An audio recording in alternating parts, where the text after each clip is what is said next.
Lundi 7 janvier 2013, Madame, Messieurs, bonsoir et bienvenue dans ce journal. À la une de l'actualité, le président Michel Martelly assimile à une victoire pour le peuple haïtien les interrogations du Canada autour des bienfaits de son aide envers le pays. La victoire est d'autant plus belle quand on sait que ce n'est pas Haïti qui reçoit l'aide du Canada. Il convient aujourd'hui pour le Canada d'identifier les bénéficiaires de l'aide et ce qui a été fait avec, ajoute le président Martelly. Michel Martelly déplore les déclarations peu amènes du ministre de la Coopération canadienne concernant Haïti, s'agissant de la réorientation de l'aide du fait de son efficacité. Le gouvernement n'a rien à y voir. Il rappelle que l'assistance canadienne est gérée par des ONG. Le président Michel Martelly minimise par ailleurs les avertissements lancés par les gouvernements du Canada et des États-Unis qui ont appelé leurs ressortissants à être prudents s'ils choisissent de visiter Haïti. C'est un fait, le pays est ouvert aux investissements, rétorque Michel Martelly. Haïti est l'un des pays les plus sûrs à visiter dans les Caraïbes, a indiqué ce lundi le Premier ministre Laurent Lamotte, se référant au rapport de l'Office des Nations Unies contre la drogue et le crime, selon lequel Haïti est le pays avec le plus faible taux de criminalité dans la région. L'administration générale des douanes a collecté plus de 2,4 milliards de gouttes de recettes pour le mois de décembre 2012, un record jamais égalé, se félicite le directeur général de l'AGD. Un résultat qui est le fruit des efforts de tous les douaniers du pays, a souligné Fresnel Jean-Baptiste. Et puis dans l'actualité internationale, l'opposition syrienne et l'Occident rejettent l'appel au dialogue lancé dimanche par Bachar al-Assad et continuent de réclamer son départ. C'est la ruée vers les armes aux États-Unis, alors que des détails du plan de Barack Obama pour durcir la loi sur le port d'armes commencent à filtrer. Lionel Messi est devenu le premier footballeur de l'histoire à remporter le Ballon d'Or pour la 4e fois consécutive. Détenteur du trophée depuis 2009, l'attaquant du FC Barcelone entre dans la légende en dépassant les Hollandais Marco van Basten, Johan Cruyff et le Français Michel Platini, qui furent chacun récompensés à 3 reprises. Madame, Messieurs, restez branchés pour le développement de ces titres et de bien d'autres. Ou c'est fanatique boule qui a roulé tout partout, ou remettre toute discipline dans la sport, ou vous les soumettre en discussion avec amis pour tout ça qui concerne l'actualité. Nous avons un bon jambette sur toute équipe, entraîneur, joueur, pour qu'on ait l'air en forme, l'air en baisse. Il y a un bon jeu d'information avec précision sur le mouvement de transfert dans mi-temps équipe. Point boule, sur Télépluriel, chaîne 44, chaque lundi, 8h03 pour 9h30. Même émission ça, on peut regarder encore chaque jeudi, sorti 4h pour arriver 5h30. Point boule, une émission avec 2 plus gros noms dans la sport en Haïti. Rodi Sanon, avec Ralph Gantier.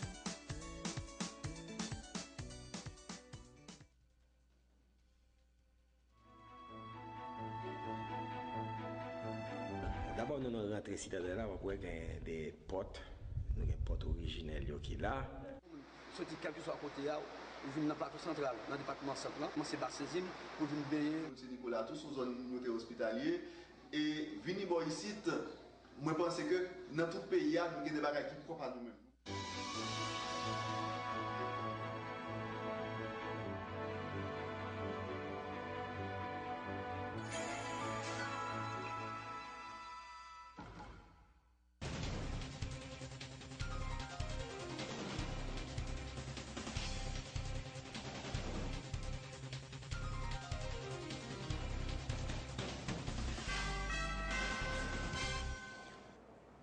Chef, bienvenue dans le développement du journal.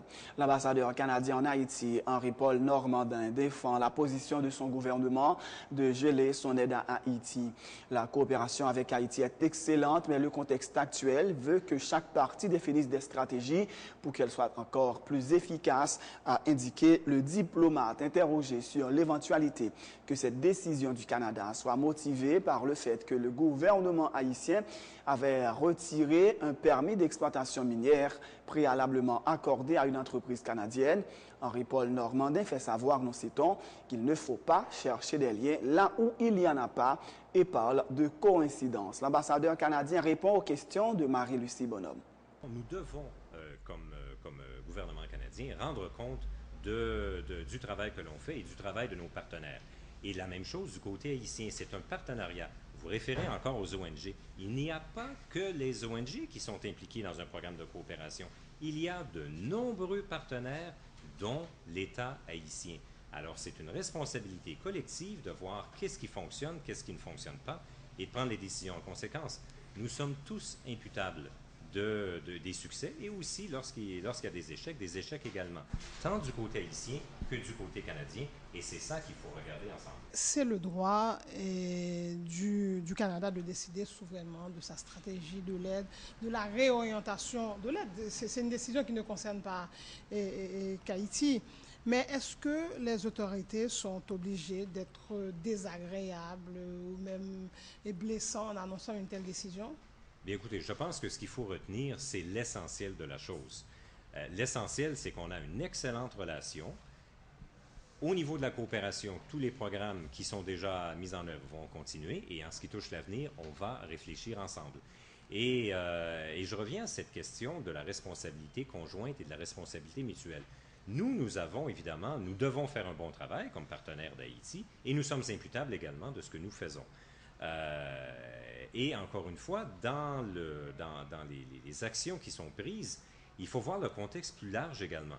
Écoutez, je vous ferai pas je ne révèle rien ici, puis les Haïtiens eux-mêmes font état souvent des faiblesses de l'État haïtien ou des contraintes de l'État haïtien, aussi des enjeux eu égard à l'État de droit, des enjeux eu égard à la corruption, et c'est d'ailleurs pour ça que le gouvernement haïtien présentement fait des efforts pour renforcer l'État de droit, fait des efforts pour lutter contre la corruption. Ça, ce sont des enjeux beaucoup plus larges que la coopération qui affectent l'ensemble du développement d'Haïti. Alors donc, il y a des enjeux à un niveau plus macro, si je peux dire ainsi, qui sont pertinents pour le développement d'Haïti, et il y a des enjeux plus spécifiques au programme de coopération qu'on doit regarder. S'il y a une affaire de passation de marché derrière, un contrat où plusieurs compagnies minières et canadiennes n'auraient pas eu? Non, il faut vraiment pas chercher des liens là où il n'y en a pas. Il n'y a pas de lien sur ces questions-là. La réflexion qui se mène sur le programme de coopération, c'est déjà entamé depuis un certain temps et ça se poursuit. Bon, il y a beaucoup d'autres enjeux qui se soulèvent. On a une relation bilatérale très large, mais j'insiste là-dessus, il ne faut pas faire de lien là où il n'y en a pas. Est-ce qu'il y a un permis d'exploitation minière qui a été accordé à une entreprise canadienne, à une compagnie canadienne, puis retiré? Il y a effectivement des discussions sur ce dossier qui ont cours, et c'est une affaire qui touche principalement l'entreprise canadienne et haïtienne d'ailleurs, et le gouvernement haïtien. Alors ces discussions-là ont cours. Mais j'insiste, il n'y a pas de lien à faire entre ces deux enjeux. C'est un peu bizarre. C'est trop facile de faire ce lien-là. Aussi. Vous savez, notre relation bilatérale, elle est intense. Il se passe des choses tout le temps. Alors bon, que deux enjeux surviennent en même temps, c'est vraiment une coïncidence dans le temps. Le président Michel Martelly assimile à une victoire pour le peuple haïtien les interrogations du Canada autour des bienfaits de son aide envers le pays. La victoire est d'autant plus belle quand on sait que ce n'est pas Haïti qui reçoit l'aide du Canada. Il convient aujourd'hui pour le Canada d'identifier les bénéficiaires de l'aide et ce qui a été fait avec, ajoute le président Martelly. Pour ce qui est de mon administration, si nous avions $1 milliard, nous aurions donné des résultats, a dit le chef de l'État. Je pense que poser cette question sur les bienfaits de l'aide sont belles bagailles. Il faut poser cette question, qui ça fait vraiment pour Haïti? Donc, je crois que le fait que vous dites par résultat, son victoire liée pour Haïti. Son victoire, parce que pas de résultat, oui. Et victoire plus intéressant encore parce que c'est pas Haïti qui j'aime une cob là. Haïti pas recevoir comme dans le Canada. Donc le Canada dit qu'il a $1 milliard à Haïti. Il pas de résultat, nous contents. Parce qu'on a fallu regarder pour qui est-ce qui était comme là. Qui ça fait ta comme là. Donc on fois que j'ai un tabac comme là qu'on est pas de bon, pas de résultat. Moi suppose que je vais le faire l'autre. Je vais mettre en place sous pied un autre système qu'on a. Parce que moi-même, c'est le résultat besoin pour le peuple. Si nous avons $1 milliard, on a un résultat. On a un résultat. Donc, moins content que ils font halte là, on camper, pour comprendre ce qui a passé. Je ne sais pas que Canada pour geler aide dans le sens que le pape de Haïti encore. Nous toujours dit que son relation d'amour qui gagne entre deux pays ça cependant si Canada a dépensé son en Haïti, il faut le côté comme la aller. Et alors dans la déclaration, en temps de cela, c'est député dit que Haïti va faire rien comme là. Alors là, je suis bien content d'intervention différents monde. Le président a besoin de parler lui-même pour dire que c'est pas Haïti qui recevoir comme là. C'est pas Haïti qui gère comme là. Donc, insatisfaction que vous gagnez, je suis content. Ça va le permettre de ouais, gens que vous avez dépensé comme en Haïti. Le président Michel Martelly minimise les avertissements lancés par les gouvernements du Canada et des États-Unis qui ont appelé leurs ressortissants à être prudents s'ils choisissent de visiter Haïti. C'est un fait, le pays est ouvert aux investissements, rétorque Michel Martelly. Il fait remarquer que des efforts ont été consentis par son administration pour attirer les touristes et souligne que si on compare les chiffres, on se rendra compte qu'Haïti est l'un des pays de la région où il y a le plus de sécurité. Je dis que Haïti sale. Ce n'est pas le président qui parle, c'est le citoyen. Le citoyen Michel Martelly est révolté, frustré, révolté, pas content. Son monde qui aime un pays. Son monde qui doit travailler pour le pays. Son monde qui doit défendre le pays. Nous connaissons le pays, il y a un problème. C'est pour ça que je m'engage. Nous entendons que les Haïtiens, en mettant ensemble dans nettoyer, que c'est zone bolos, que c'est n'importe qui a un problème. On a dit tout le temps. Et nous-mêmes qui vivons, bon déchets, nous-mêmes qui vivons dans la mouche, c'est pas comme ça que nous vivons. C'est peut-être aux conséquences du fait que justement, aide n'a pas jamais arrivé. Aide n'a pas jamais arrivé, qui fait que Haïti a bien plus mal. Il y a aide qui arrive, il y a aide qui n'est pas arrivé. Je ne suis pas content pour étranger du pays. Par contre, le président de la République devra faire preuve de diplomatie, obliger, qu'on ait parlé, on gens avec eux, pour que nous voyons qu'il y a une coopération qui a renforcé, que ils parlent plutôt de la gestion des déchets que de parler de pays sales. Ouais. Mais son seul bagage, je souhaite, c'est que tout ça montre nous que faut nous suspendre chita soit rebomu.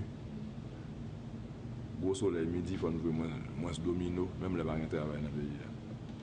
Même les bagage travail dans le pays, il y a un travail nous avons fait.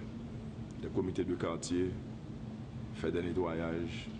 Tout ça, ce sont des dires, des façons de voir, des façons de s'exprimer. Haïti reste une destination touristique. Haïti a fait effort, nous avons un aéroport qui a bâti, nous avons Jacques Mel là, côté que nous avons fait Malécon, nous avons fait un bel bagage Jacques Mel.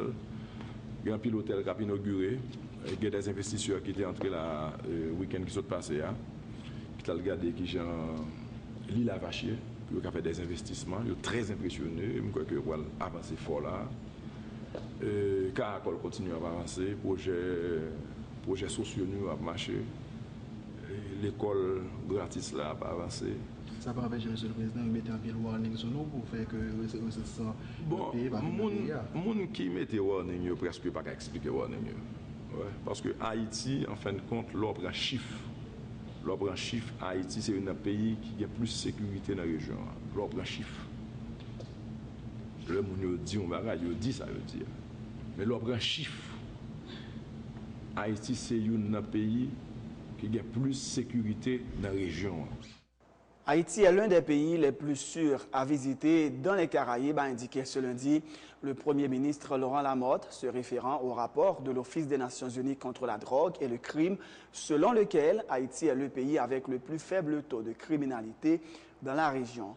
Il invite les Haïtiens de la diaspora et les touristes à venir en Haïti, tout en reconnaissant qu'il y a des zones à éviter comme dans toutes les capitales du monde.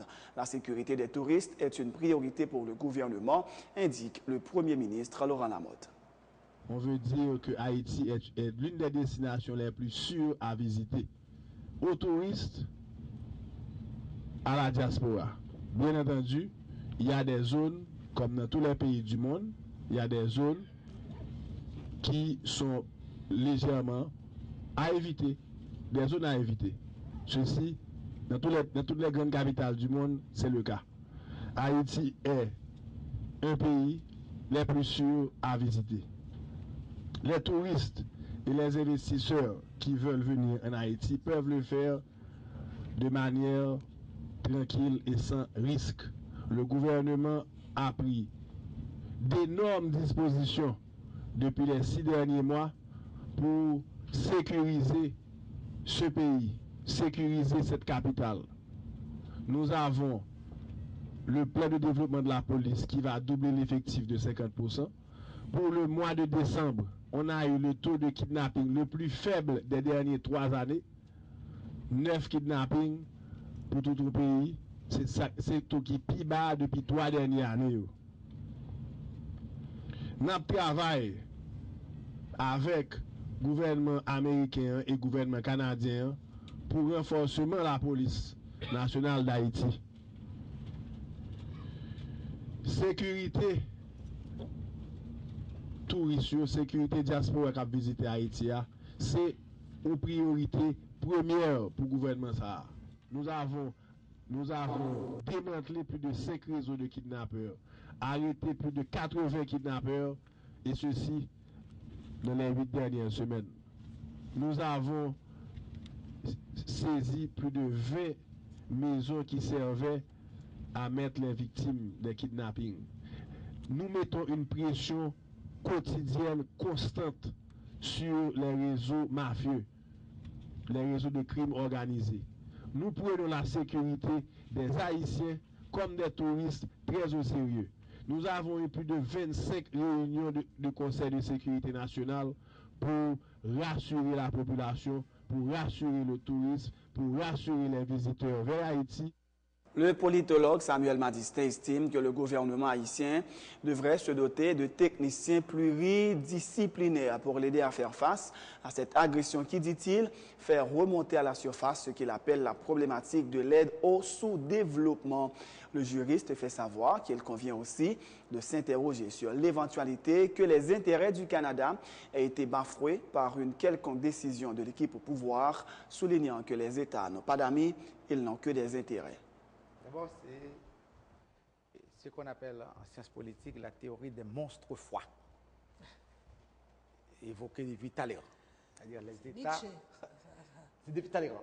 Les États sont des monstres froids, ils n'ont pas d'amis, ils n'ont que leurs intérêts. C'est-à-dire, pour bien comprendre ça, il y a des informations qu'on est capable de baguer là. Pour chercher dans la coopération entre Haïti avec le Canada, quels sont les intérêts du Canada? Qu'est-ce que le Canada recherche? Est-ce que ces intérêts, à un certain moment, ont été bafoués par le pouvoir actuel? Auquel cas, il y a cette réaction brutale pour permettre au Canada de mieux défendre ses intérêts dans la reprise de l'aide. Et ça, il faut gagner des informations pour gagner, parce qu'en politique, les non-dits sont des fois plus importants que ce qu'on dit. C'est-à-dire, la vérité est parfois derrière ce que l'on dit, ce que l'on voit. Donc, ça, Canadien d'où là, qui li bon bagay ko est vrai, il dit go bonne fatra, n'est-ce pas, en Haïti, pour que ça gouvernement pas ramasser, etc.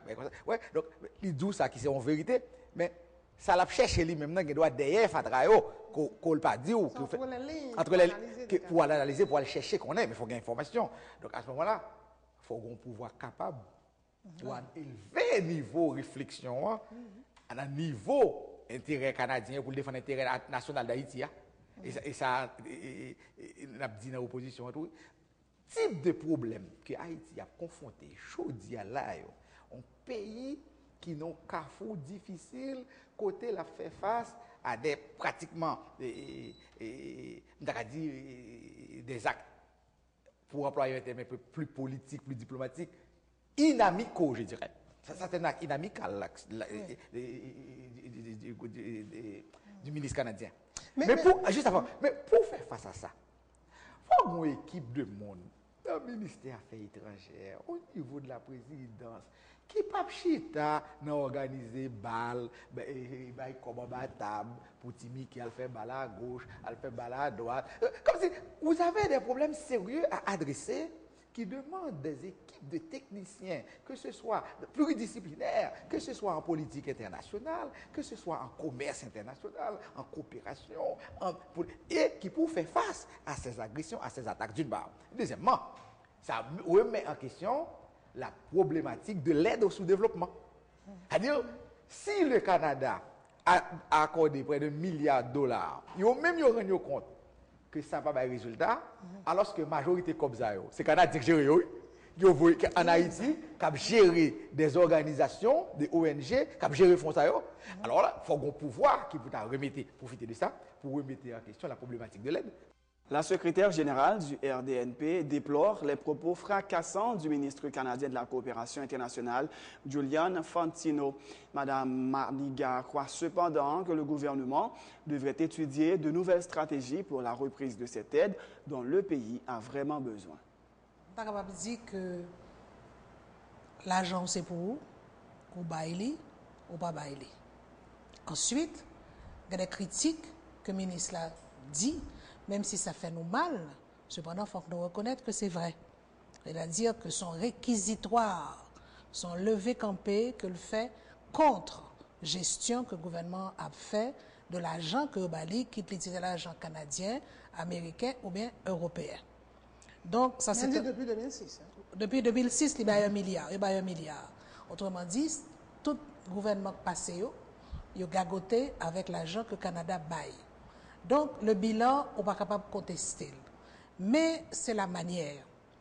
L'État est capable de un communiqué du ministère canadien de la coopération internationale qui dit voilà, il suspend.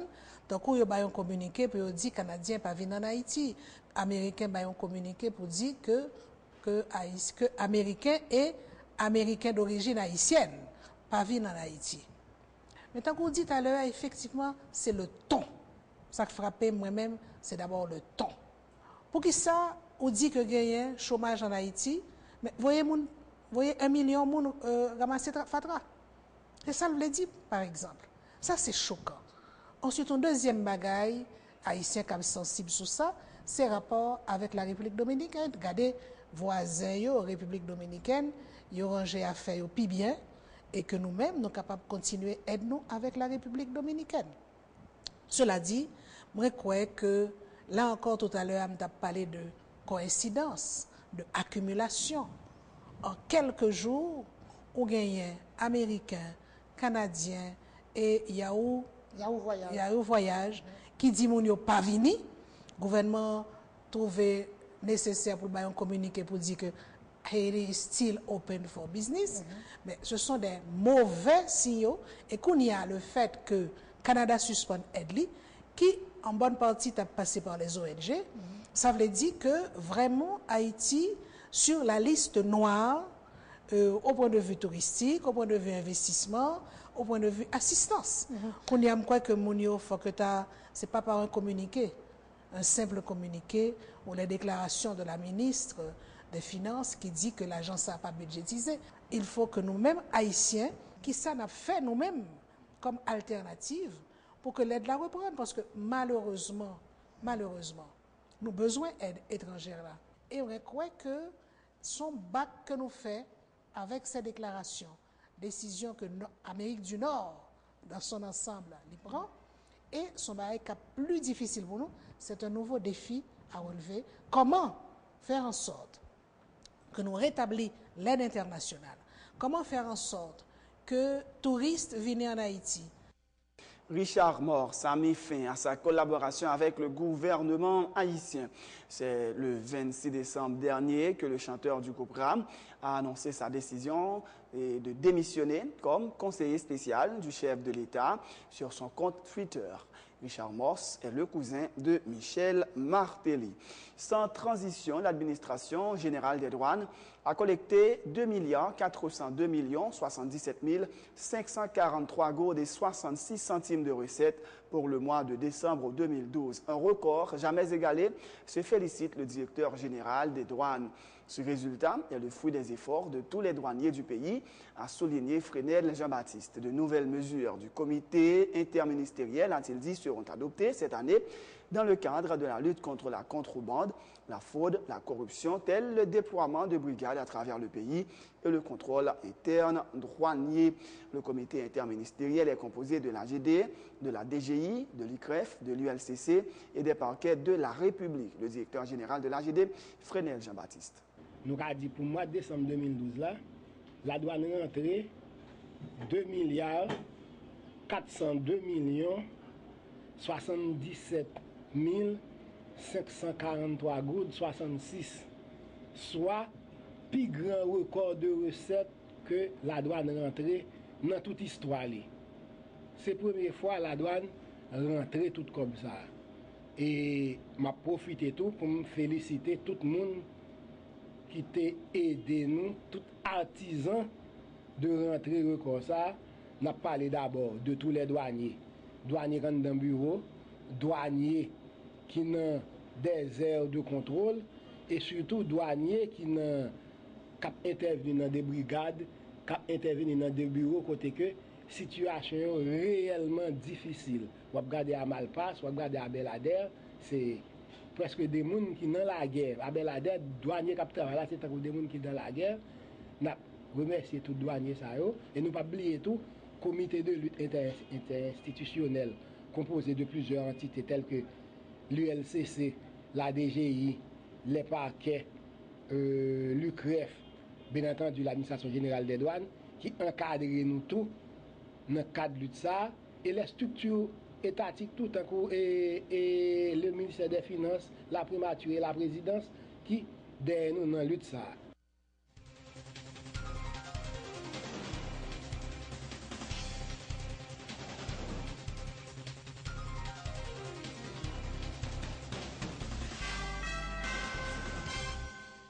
Les détails du plan de la Maison-Blanche pour durcir le contrôle des armes aux États-Unis commencent à filtrer.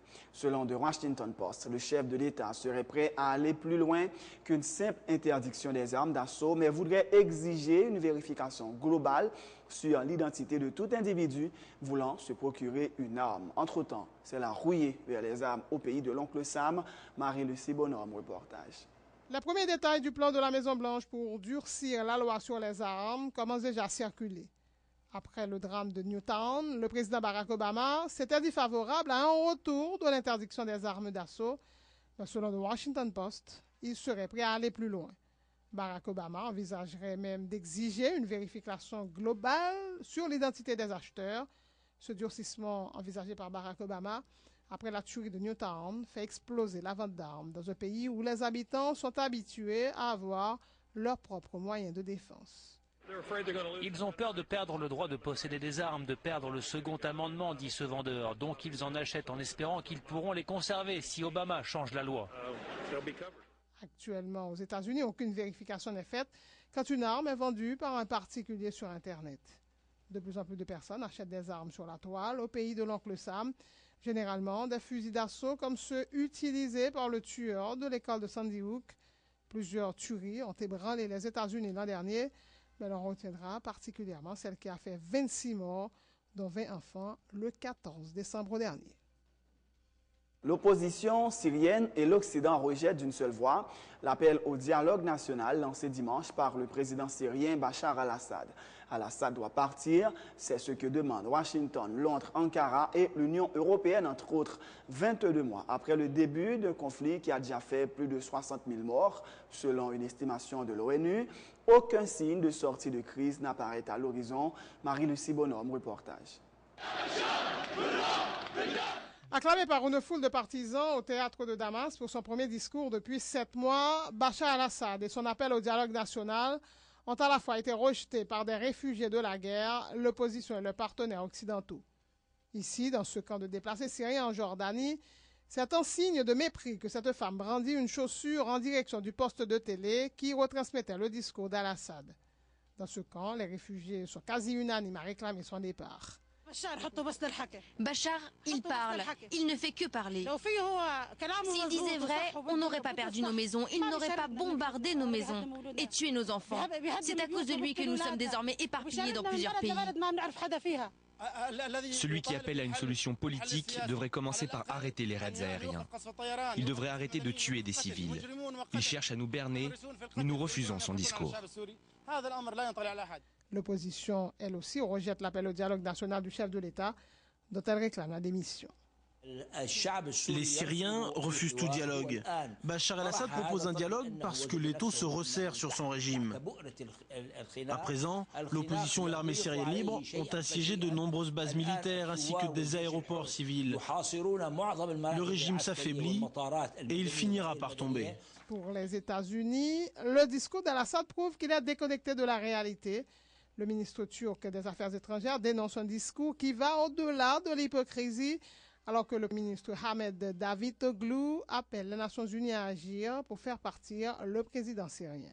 S'il est clair maintenant qu'Assad ne fera rien de nouveau, alors le Conseil de sécurité de l'ONU doit prendre position sur la situation de la Syrie.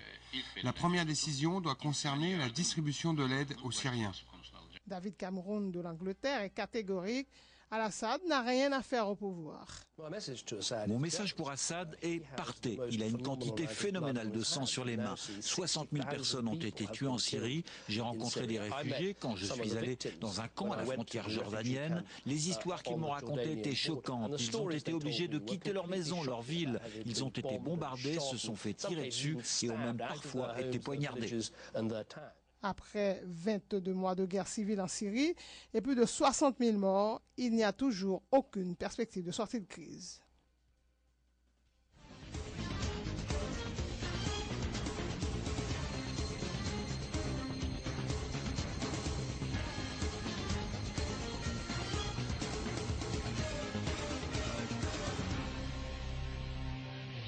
Lionel Messi a remporté son 4e ballon d'or consécutif, un record absolu.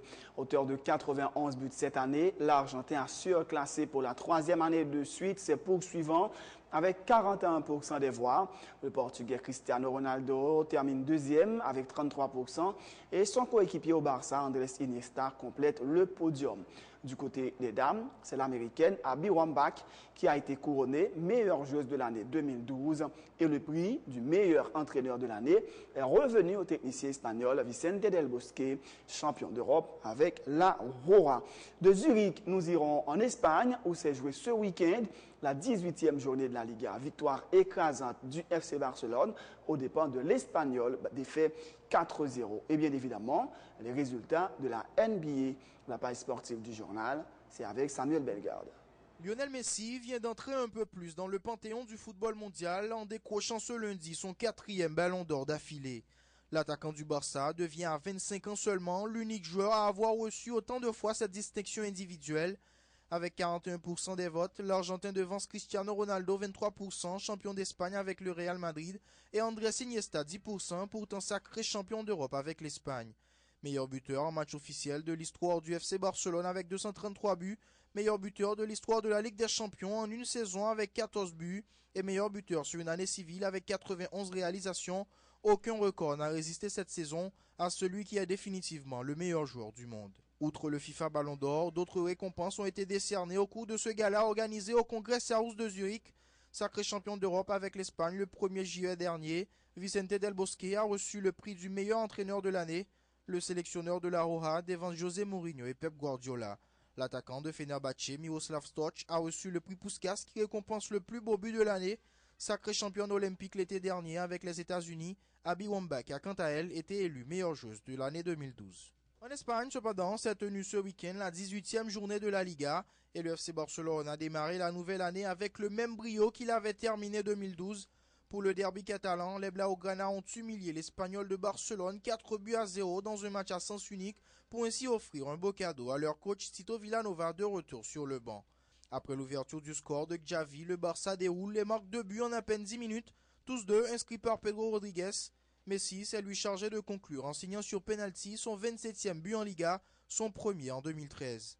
C'est la 17e victoire en 18 journées qu'engrange ce Barça qui possède désormais 11 points d'avance sur l'Atlético Madrid, accroché par Mallorca, un but partout.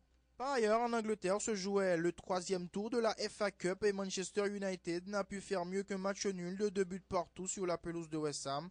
Les Hammers ont frôlé l'exploit de mettre au tapis le leader de la Premier League, puisqu'à 2 minutes du coup de sifflet final, il menait toujours par 2 buts à 1.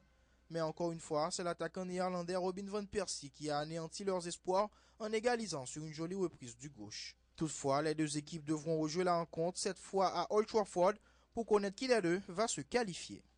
Basketball NBA, visiblement, le réveil des Lakers aura été de courte durée, puisque les Californiens sont retombés dans leur travers. Dimanche soir, au Staples Center, Denver a infligé aux hommes de Mike D'Antoni leur 3e défaite de suite, en s'imposant 112-105 dans un match très ouvert. Dwight Howard aura beau réussi 14 points et 26 rebonds, mais la décision finale a été pour les Nuggets qui se relancent au classement de leur conférence. Parmi les autres résultats de la nuit, le Utah a renoué avec la victoire en venant à bout de Washington 99-71. En mettant 24 points dans le panier adverse, LeBron James porte désormais à 32 le nombre de matchs où il a réussi au moins 20 points cette saison. De l'autre côté, Memphis est allé l'emporter sur le parquet de Phoenix et Oklahoma, vainqueur 104-92 de Toronto, revient à la tête de la conférence Est. C'est la fin de ce journal. Avant de vous quitter, voici le rappel des titres. Le président Michel Martelly assimile à une victoire pour le peuple haïtien les interrogations du Canada autour des bienfaits de son aide envers le pays. La victoire est d'autant plus belle quand on sait que ce n'est pas Haïti qui reçoit l'aide du Canada. Il convient aujourd'hui pour le Canada d'identifier les bénéficiaires de l'aide et ce qui a été fait avec, ajoute le président Martelly. Michel Martelly déplore les déclarations peu amènes du ministre de la Coopération canadienne concernant Haïti, s'agissant de la réorientation de l'aide du fait de son efficacité. Le gouvernement n'a rien à y voir. Il rappelle que l'assistance canadienne est gérée par les ONG. Le président Michel Martelly minimise par ailleurs les avertissements lancés par les gouvernements du Canada et des États-Unis qui ont appelé leurs ressortissants à être prudents s'ils choisissent de visiter Haïti. C'est un fait, le pays est ouvert aux investissements, rétorque Michel Martelly. Haïti est l'un des pays les plus sûrs à visiter dans les Caraïbes, a indiqué ce lundi le Premier ministre Laurent Lamotte, se référant au rapport de l'Office des Nations Unies contre la drogue et le crime, selon lequel Haïti est le pays avec le plus faible taux de criminalité dans la région. L'administration générale des douanes a collecté plus de 2,4 milliards de gourdes de recettes pour le mois de décembre 2012. Un record jamais égalé, se félicite le directeur général des douanes. Ce résultat est le fruit des efforts de tous les douaniers du pays, a souligné Fresnel Jean-Baptiste. L'opposition syrienne et l'Occident rejettent l'appel au dialogue lancé dimanche par Bachar al-Assad et continue de réclamer son départ. C'est la rouillée vers les armes aux États-Unis, alors que les détails du plan de Barack Obama pour durcir la loi sur les ports d'armes commencent à filtrer. De l'actualité sportive, Lionel Messi est devenu le premier footballeur de l'histoire à remporter le Ballon d'Or pour la 4e fois consécutive. Détenteur de trophée depuis 2009, l'attaquant du Barça entre dans la légende en dépassant les Hollandais Marco van Basten et Johan Cruyff et le Français Michel Platini qui furent chacun récompensés à 3 reprises. C'est la fin de ce journal. Merci de l'avoir suivi. Aujourd'hui, 7 janvier, c'est l'anniversaire de notre PDG, Pierre-Louis Aupon, par moi voir. La salle des nouvelles et l'équipe de réalisation souhaitent un très bon anniversaire à M. Pierre-Louis Aupon. Bonne fête DG. Quant à vous, chers auditeurs et chers téléspectateurs, nous vous souhaitons bonne suite de programme sur Télé Pluriel.